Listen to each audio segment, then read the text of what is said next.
Hi everyone, and welcome to the video tutorial for Previewer 5.1. Okay, let's get into it. When I started out designing way back in the day, Previewer was the tool of choice for making clothing from the standard There templates, which were very different from the StyleMaker templates back in the day. We had to go cap sleeve t-shirts, flare pants, anything that was a standard model that wasn't a StyleMaker top, we had to produce in Previewer. But thanks to the Chaz, that's not the way we do things anymore. Times have changed. Now Previewer has been dedicated to be the tool for builders, vehicle, and furniture makers. Previewer is not for doing clothing anymore, thank goodness. So we're going to do a general overview of Previewer today so that you know what it's all about. For this lesson, we're going to use a piece of furniture, in this case a lamp. Now the first thing we have to do to work with Previewer is download it and install it on our computers. Now you can find the Previewer and the templates to it on the developer site. Now you will have to remember to download the templates as well. They all come in separate packages. We have ones for the construction painter, furniture painter, home painter, and vehicle painter. So make sure you are downloading the files to one place so you can find them quickly and easily. Now, thanks to the Chaz, we are now in the process of learning new tools that come with Previewer 5.1. He's added lighting and more controls so that way we have an easier time developing. So let's talk about Previewer 5.1. After we have it downloaded and installed, we're going to open it up and we're going to see this. Now let's go over the menus one by one. Remember, we're only going to be covering the painter relevant portions of Previewer. There will be some little gadgets and gizmos along the way, but those are intended for builders and not discussed in this particular class. The main menu that you have right at the top of Previewer when you start out is File, Materials, View, Light, and Help. Now let's go through each of those menus one by one. The File menu consists of New, Open, Open Recent, Save As, Reload, Submit to There, Properties, Snapshot, and Exit. Okay? For each of these, New, well, that one's a no-brainer. This is when you want to start a new project.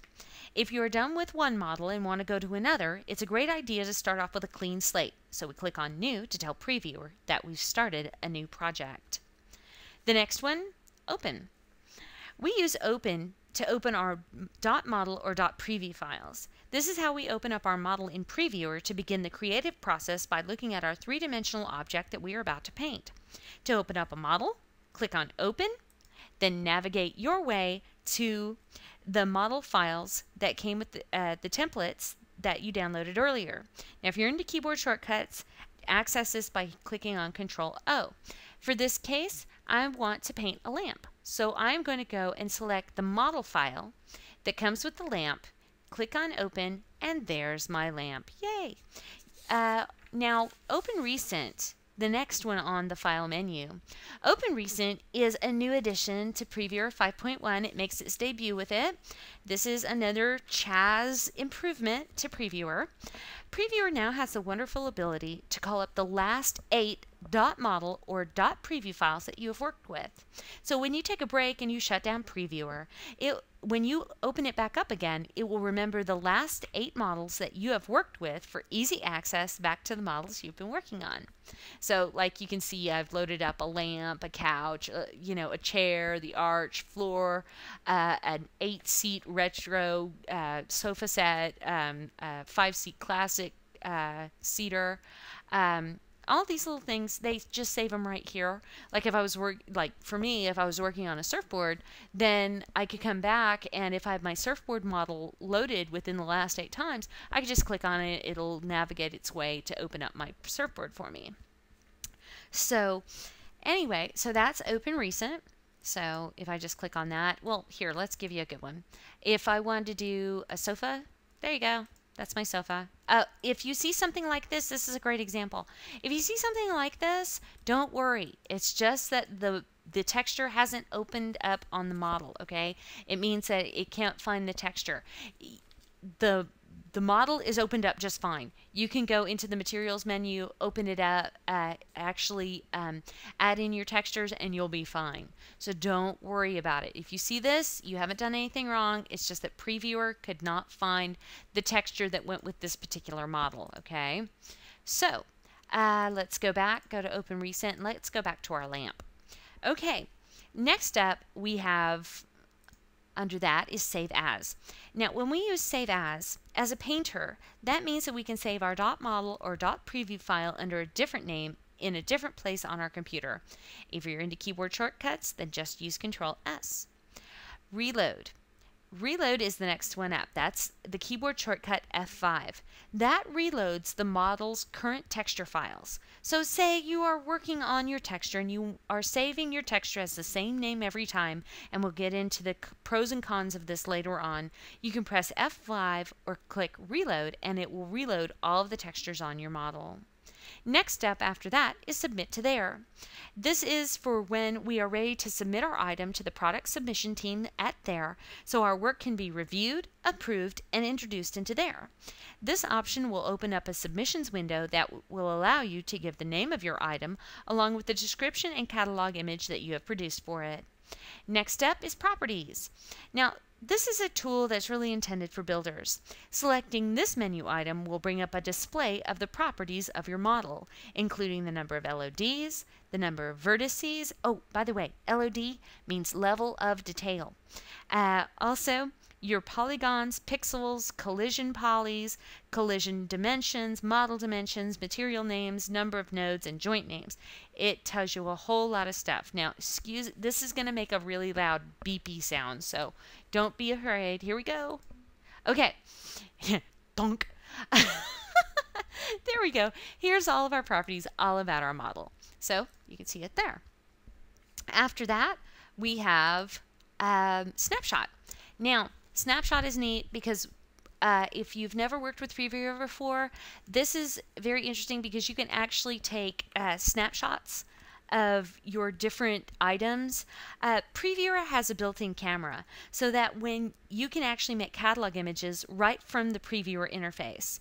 The snapshot commands automatically pose and light the model for you, then asks you to save the snapshot file. Now, in all of this, guys, make sure that you go back and look at the Previewer documentation. It goes into a lot more depth than this video tutorial. Okay, if I would put everything in the Previewer documentation into this tutorial, we'd be here for 2 hours. That just won't do. So this is just a brief overview. Make sure you go to the documentation and read about it. Now, when you go into the documentation, I want you guys to take into consideration something. When we do the Previewer documentation, there are some things in here that are really, really old, which, like, you have the There Viewer 3.0.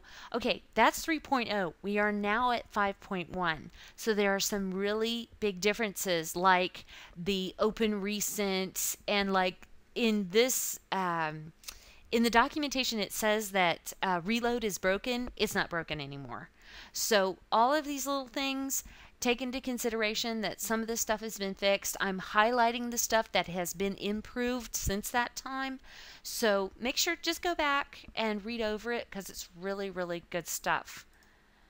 Okay, now let's keep going.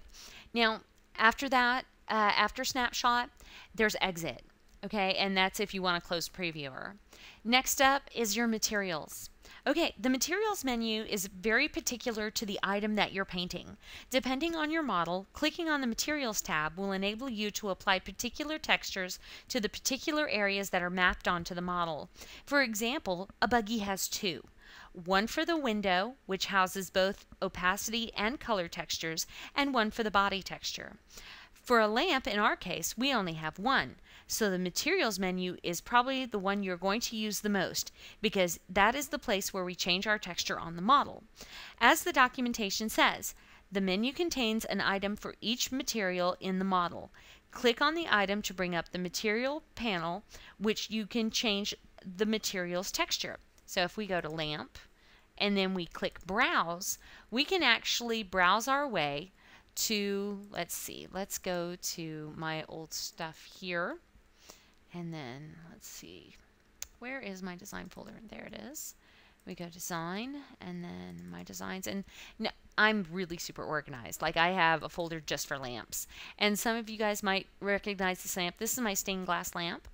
Okay, and when you are doing you're loading up a material onto a model, what you can do, you can hit apply and you can just look at it right there. And if you have the wrong one, click browse, go to a different one, or you can just click OK. And that'll load that up on your model. So anyway, that's how we work with that. Remember, you can have more than one per item. You know, it just depends on what you're painting. Okay, now let's go to the view menu. Now the view menu's got a lot of gizmos and gadgets. The LODs, which means level of detail. LODs are really these. There are a lot of builder stuff in here. If you want to play with the LOD stuff, go into the previewer documentation and look at that. LODs, you experience LODs every time you go into World. When you are far away from an object, it won't render as well as if you're standing right next to it. So if I'm standing right next to my object, that is LOD 0. Okay, you're right on top of it. But if you're further away from it, you go out to as far as LOD 2. And look, it changes it just a little bit. You notice that the edges of the lamp are gone. Yep, there you go. You can't see the opposite side of it. There you go. And it makes it a little bit thinner, and it changes it up just a little bit. It's a lot less polys to render. So when you are far away from an object in there, take a look, because as you get closer, you'll notice the level of detail will increase. So it's a little neat tidbit about being in World and what we do as a developer. Now, if you guys, in Previewer, when you are zoomed way out, it will actually change the LOD for you. Okay, that's a new feature that Chaz introduced. And as you zoom back in, it will change your change the LOD as you get closer. Okay, now also under the view menu, we have zoom in, zoom out. Those are your plus and minus keys, okay, on your keyboard. You can zoom in, you can zoom out. You can also use your mouse wheel to zoom in and out. Okay. Now, if we want to center the object in our view, you can hit C. It'll put it right back in the center for you. Now, when you're working with Previewer, you're going to notice if you click and drag just a little bit and then release, you'll be able to turn your model and you'll be able to look at it from different angles. Okay. If you want to rotate it, there you go. Just click and drag and release. Okay. Now, also, a lot of people find it's very interesting that you can right-click and keep holding that mouse button down, and you can move it inside the interface. So you can actually move it around. Okay? If we get it all discombobulated, turned upside down, and what have you, then we can just hit Q on our keyboard. Okay? Q is reset view, and that'll take it right back to the center. Now after that, we have collisions, nodes, and wireframes. Those are all just for builders. If you would like to see what they do, consult the documentation. Next up, let's talk about the camera. We already talked about the camera earlier in Snapshot. This will just pose your model for the different options that you have, whether it be a buggy, a hoverboard, hover pack, hover bike, or piece of furniture. All of them will pose your model differently. Okay, so when you go through, click on the different ones, see what they do. Yeah, you can see that it does definitely pose your model much differently. Remember to reset your view, hit Q on your keyboard. Okay, also in background, this is so neat. This has been around forever, but it's one of my favorite areas of Previewer. If you are having trouble looking at something and say that the background is too dark and you really can't see the detail that you're putting into it, you can change the color of the background in Previewer just by clicking on Set Color. They've got all kinds of colors that are pre-made, but you can also go over here and plug in RGB values or different hues, saturations, or luminosity. You can change all of that stuff. And if you want to, just click on the color choice that you make, click OK, and that's your background. Okay. To go back and do it again, just go to background, set color, and then choose your background color and click OK. After that, we have more in the background. You can actually set a texture. If you have say a screenshot from InWorld that you would like to use as your background for your catalog image, if you're just hurrying up and making a catalog image on the fly and don't have time to do all kinds of foo-foo and rah-rah with it, what you do is you hit set texture. But here's the kicker. You have to make sure that your image is a power of 2. So it could be a 16, 64, was it after 64, 128, then 256, then 512. It must be a power of 2. So make sure you know that when you're getting in there and doing a texture. Make sure that it's square and like you're doing a 512 by 512 or 256 by 256. Just do it that way. And if you want to clear the texture that you've loaded, maybe it's distorted or you have to resize it or something like that, just hit clear texture and it'll clear out. Also, there's grid and axes. This is neat if you want to see how your model is sitting on like flat terrain. This is what will bring that up, and you can change the color of the axes if you'd like, but just click on enable to turn that off again. Okay, now the light menu. Another Chaz improvement. This enhancement brought to you by the Chaz. Sorry, I'm just in his fan club. He has done so much with these tools, and I really, really appreciate it. Okay, under light, we used to just have these 5 up top, which was flat, little, some, more, and much. Now we have lighting hues from Cannery Row, Dune Valley, Egypt, Frosty, Jackalope, Karuna Plaza, Maiden Flight, Malahini, Monkey Ruin, Saja, Shirako, Sutter's Camp, Taboo, the Tiki Islands, Tier, you name the spot in there, and the lighting effects are in there for you. So that's really, really neat. So that way you can see how your object is going to look in world. Say, take for example, if you live in Malahini and you're working on an item, you can come load up the lighting for Malahini and know what it's going to look like when it gets there. So I am a really big fan of that one. Okay, now let's get on to the help menu. The help menu is probably for me one of the most important that I want you to know. The help menu is there to help you. And what we have under here is like the developer homepage. If you want to go to the developer homepage, just click on it. It'll take you to the developer homepage. You can go and view the developer agreement. Now, when you downloaded Previewer, before you could have used it, you had to agree to the developer agreement. If you just clicked yes and skipped reading it, shame on you. I'm serious. You have to read the developer agreement. This says what you are giving to there when you submit an item. Make sure you read that because that is the fine print. Also, but if you've read it, I'm proud of you. But you can always go back and review it by clicking on Developer Agreement. Now, submission guidelines. You want to know what will and won't do in World? Well, the submission guidelines are there to tell you. If you haven't read those thoroughly, shame on you again. If you need to review them in times of doubt whether your item is following the guidelines, just click on the submission guidelines. Okay, next one, copyright overview. Now, this is the biggie, the king daddy of them all.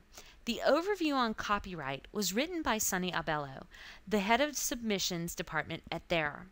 He sweat over every single detail in that document. If you haven't read it, major shame on you. Now, if you violate copyright rules in my class, then that is on you, and you could face expulsion from my class if you do it intentionally. Copyrights are no laughing matter, and we take them very, very seriously. If you haven't read them, shame on you, but if you have read them, I'm proud of you. To review the copyright overview, just click on it in the Previewer menu. Underneath that is specifications and pricing.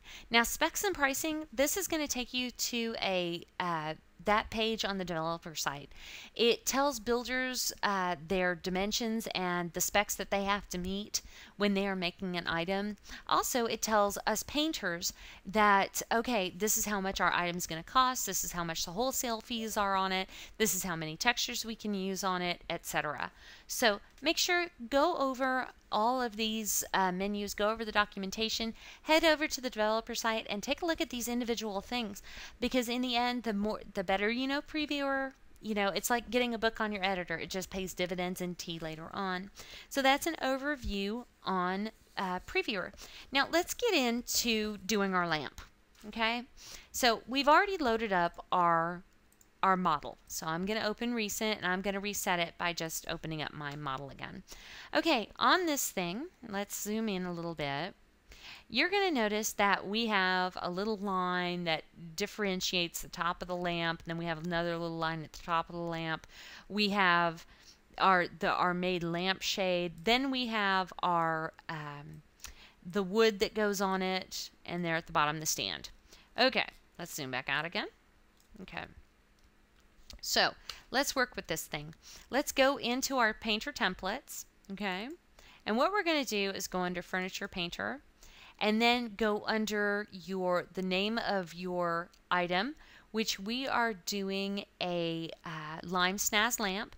Double click on that, and then you can open up your texture. Now it's a 32 by 128 texture. It can't be any larger than that. That's the size that you have to work with. Let's go ahead and open it up in Photoshop. Welcome to Photoshop.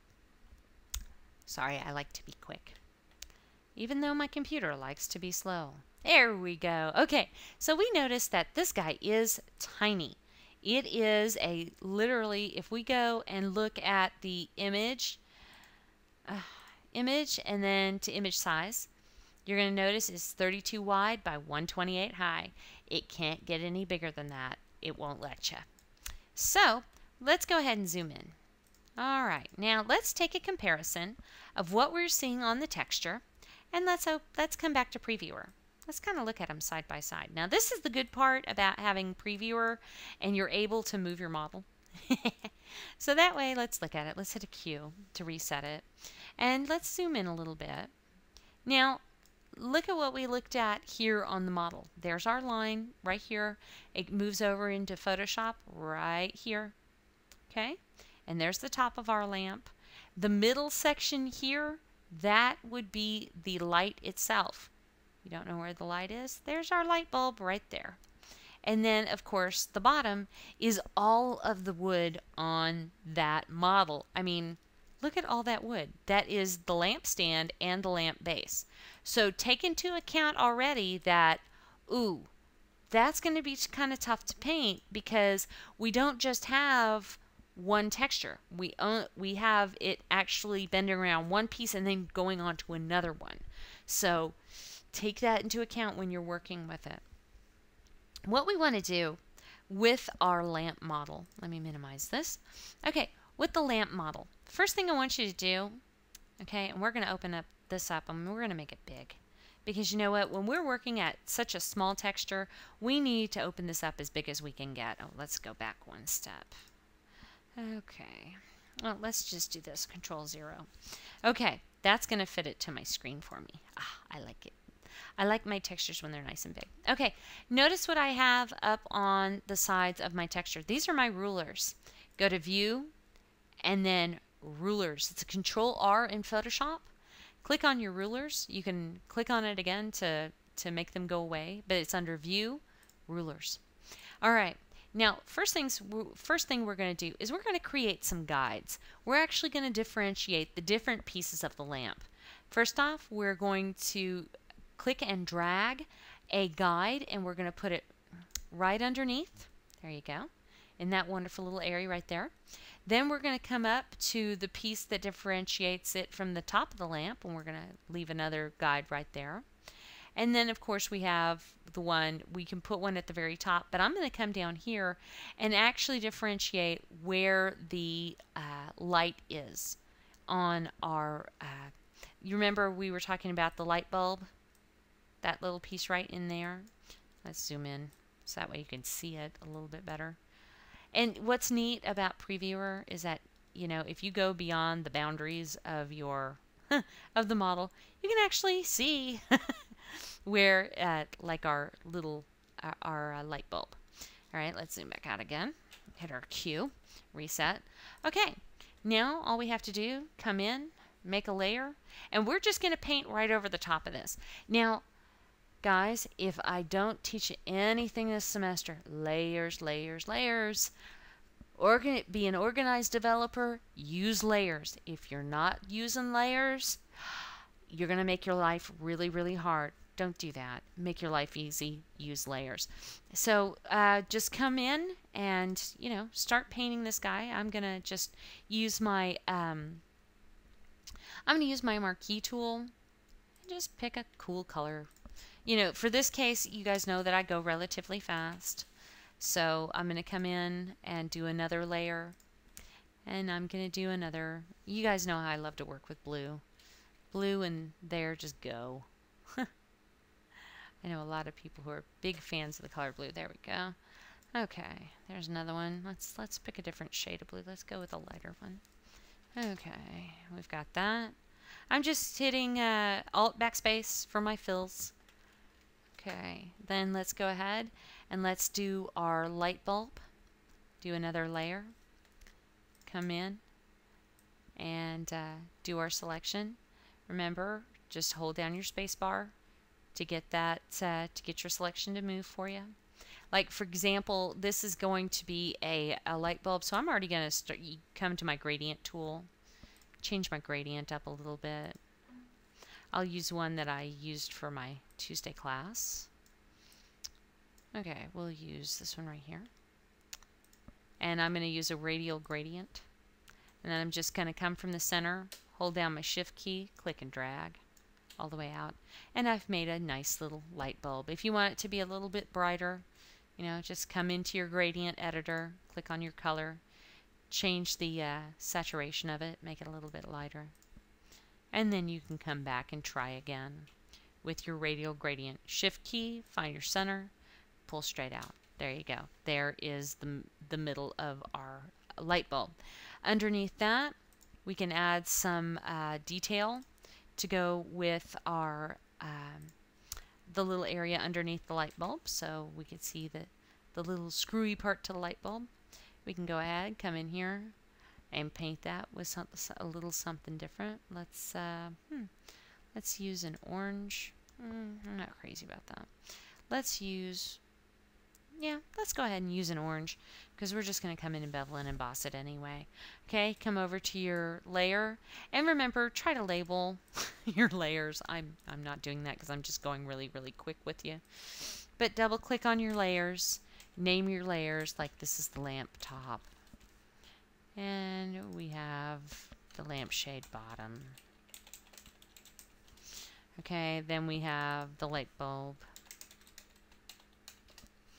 Then we have the base of the light bulb.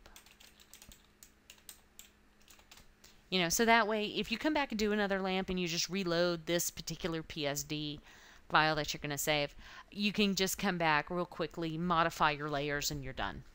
Sorry. Sometimes you got to do stuff that's quick and on the fly. Okay, let's go ahead and change up the base of our light bulb. Let's go to a bevel and emboss setting. What it's going to do when you come into bevel and emboss, it's going to give you those neat little details. You can do a lot by just changing the direction of the light and such like that. You can even do a color overlay if you want to. And let's make it a little bit more gold looking. There we go. Reduce the opacity a little bit. And now you've got a neat little base to your light bulb. Okay, then after that, let's go and make some wood texture. Okay, that's our entire piece of wood. That's going to be covering the lamp pole and the base. Boy, that's a whole lot of pixels there. What size is that? Let's see. Let's go to the info. Okay, that is 64 pixels high, and you can find that right up in your info panel. That's 64 pixels high by 32 wide. That is a whole lot of pixels. No, not really, but it's a really tiny area. So let's go ahead and give ourselves a new layer. Let's rename our layer. Our layer would be let's see, the lampstand. Oops. There we go, the lamp stand. Let's go ahead and fill it with a nice color. Let's go ahead and go with a nice dark brown. Dark brown is always good. Okay, do an Alt backspace, do a fill. Then we're going to go real quick, come back to our layer styles. What you could do is do a pattern overlay, and your window will come up. Pick a pattern that you might have. There's a couple of them. There's a couple of woody ones. There's a whole lot of different ones that actually come with Photoshop that you could use. That's not my favorite. Let's do something, and of course I have my own from my own stock that I use. But okay, let's take the scale down a little bit just to make it interesting. Then what we're going to do with the pattern overlay, take down the opacity. And there you go.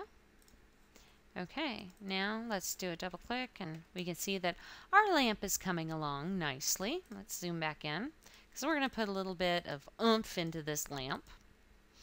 And as we get along, guys, we're going to be doing more and more detailing, more and more. It's going to get sick. So keep this little guy in the back of your mind. Save him somewhere because you're going to want to come back and practice on it.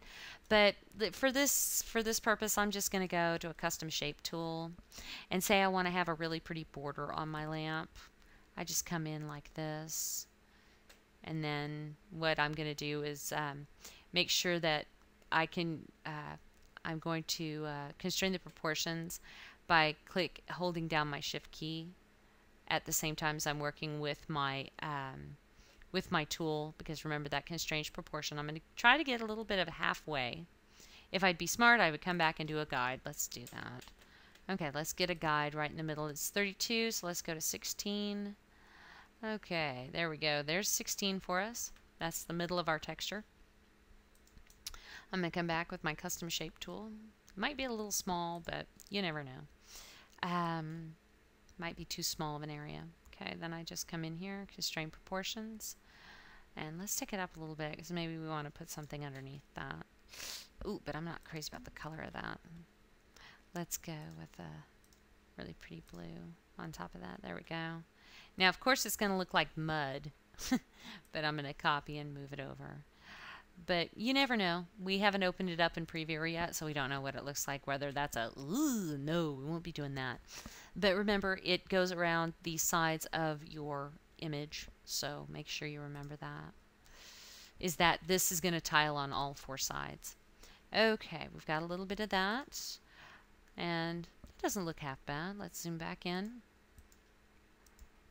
And we're going to put in our little pieces.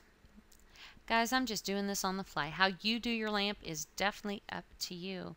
Let's go ahead and let's take a different shade of blue. Let's take a really nice indigo. And what I'm going to do is I'm going to use my line tool. It's set to 1 pixel wide. You don't need any more than 1 pixel wide on a texture that is, you know, like this one, 128 by 32. Don't go any wider than a pixel. And then you just come in. Remember, hold down your shift key as you're clicking and dragging. Bring in those lines. And then you can just copy it, move it up. There you go. So we've got a nice dark line there. Yeah, right about there is good.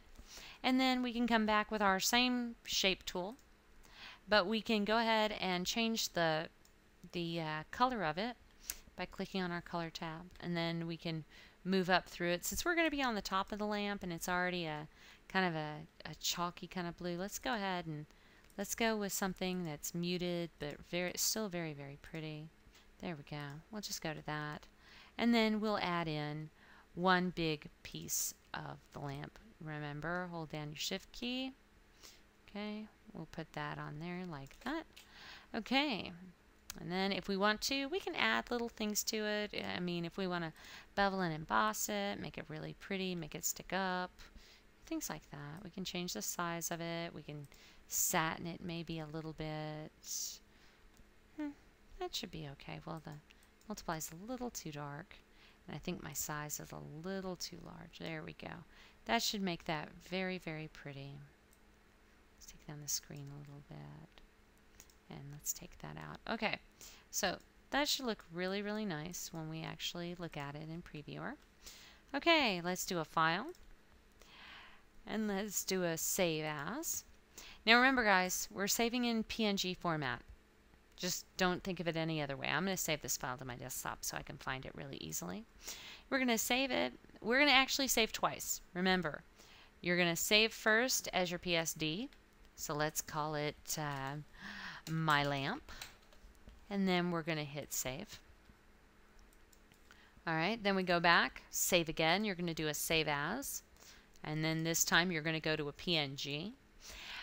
Big difference between PNG and JPEG when you're a developer. PNG, it's a lossless file format. You're not going to lose a lot when it gets compressed.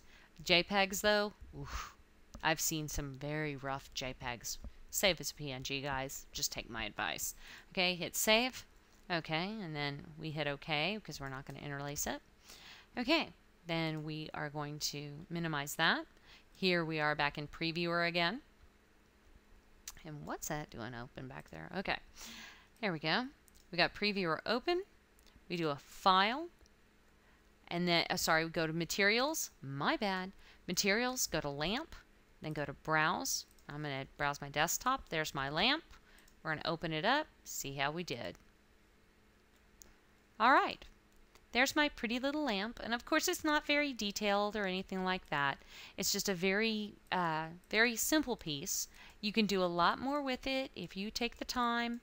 You know, how you do your details is up to you. This is just the previewer overview. I'm not here to tell you how to do this, but we've made ourselves a pretty little lamp, and of course the texture gets tiled all the way around that we've made. And there is our light bulb right there in the middle. And let's go ahead and do a Q, and then we're going to zoom in, right click, drag to pull it in, and then just keep moving forward, and there's our light bulb that we made. Alright, so that's making a lamp in Previewer. This is not the prettiest lamp of all time. If you want to come back, change your texture a little bit, like for me personally, if I was going to go bonkers, then I would probably do maybe some patterning underneath it. Give it a little bit more oomph. Actually, no, let's change it to that one. And I'm going to take down the scale a little bit so it's a little bit prettier. Take down the opacity. Give it just a little bit more oomph. There we go. Something like that. And then for me, we're going to be learning this next week. We're going to learn about dodge and burn. And when you work with dodge and burn, like for me personally, I'm just going to dodge this in because this is just on the fly job. I'm just going to take my brush, I'll make it a little bit smaller though. Take my brush, maybe burn in a little bit at the base of the lampshade. Maybe come in a little bit more at the top and burn those pieces in. Then I would go ahead and take my dodge, come in, do a little bit in the middle so we look like we've got some light coming out. And maybe just a little bit here in the center of my blue one at the top of the lamp. There you go. But we don't want to confuse those patterns. Okay, I put that in like that. Maybe take one of my pieces, maybe bevel it. Okay, do a bevel as well. Ooh, that is a bad bevel. That's not my favorite either. I just like to play with each one of my bevels and see what they have to tell me. And then of course we can look at the size. And we can change up a lot of different things about what we do. We can soften the edges. There we go. So that's going to make it that's going to add more to our lampshade and what we did with the dodge and burn. Okay. Then after that, come up to the top. Do the same thing. Make sure you're a little bit make sure you're being consistent with your detailing. Alright, a little bit of detail, and then we're going to soften that up a whole bunch. Okay, there we go. So now we got a little bit of something there. And then, you know, just File, Save As. Now, here's where it comes down to when you're using Reload. Like for me, since I'm doing this on the fly, I'm just going to do the PNG and then save it again. And it's going to ask me, do I want to replace it? Yes, I do. Hit OK. Come back here to Previewer. Hit R for Reload. And there is my lamp. It's a little bit different. Let's use the mouse wheel. Let's zoom in a little bit. And you can see that my lamp is a little bit different. You'll notice where it tiles. You see when I work with the bevel and emboss, you see what happens to my edges. Okay. What we can do to counteract that is actually come back and work with the bevel and emboss again. So it actually looks like it's coming from the center or going toward it. You can actually change it a little bit. So that way your edges aren't as heavy, or you can just take down your multiply slider. So that way you still have your wonderful details. It's just that it's just a little bit different. Let's change that. Get our light coming from the top.